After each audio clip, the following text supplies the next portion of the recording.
বর্তমান মার্কিন president Donald ট্রাম্পকে নোবেল শান্তি পুরস্কারের জন্য আনুষ্ঠানিকভাবে মনোনীত করেছেন ইসরায়েলের প্রধানমন্ত্রী বেনিয়ামিন নেতানিয়াহু।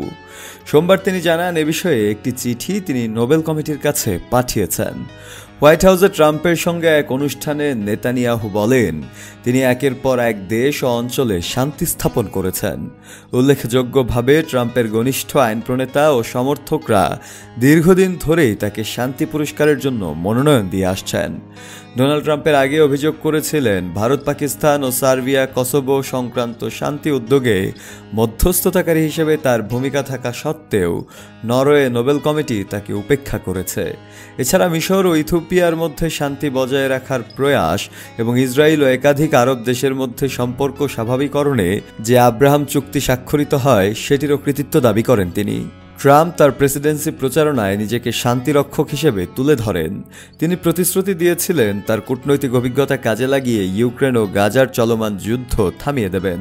তবে প্রেসিডেন্সির 5 মাস পার হলেও উভয় সংঘাত এখনও অব্যাহত রয়েছে এবং ক্রমাগত এই ভূখণ্ডগুলো নানামুখী চাপের মধ্যে পড়েছে। বিশেষ করে গাজায় বর্তমান সময়েও প্রতিদিন একাধিক লোকের প্রাণহানি হচ্ছে, যেটি ট্রাম্পের দেয়া প্রতিশ্রুতিকে লঙ্ঘন করে এবং তিনি যে শান্তি প্রকৃত অর্থে অর্জন করতে পারেননি সে ব্যাপারটি প্রমাণ করে।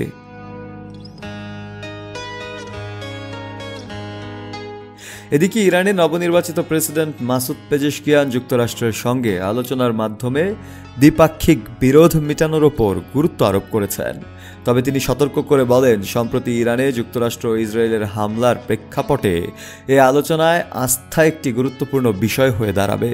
যুক্তরাষ্ট্রের ডানপন্থী পডকাস্টার টাকার কার্লসনকে দেয়া এক সাক্ষাৎকারে পেজেশকিয়ান বলেন, আমি বিশ্বাস করি আলোচনার মাধ্যমে যুক্তরাষ্ট্রের সঙ্গে আমাদের মতবিরোধ ও দ্বন্দ্ব সহজেই সমাধান করা সম্ভব।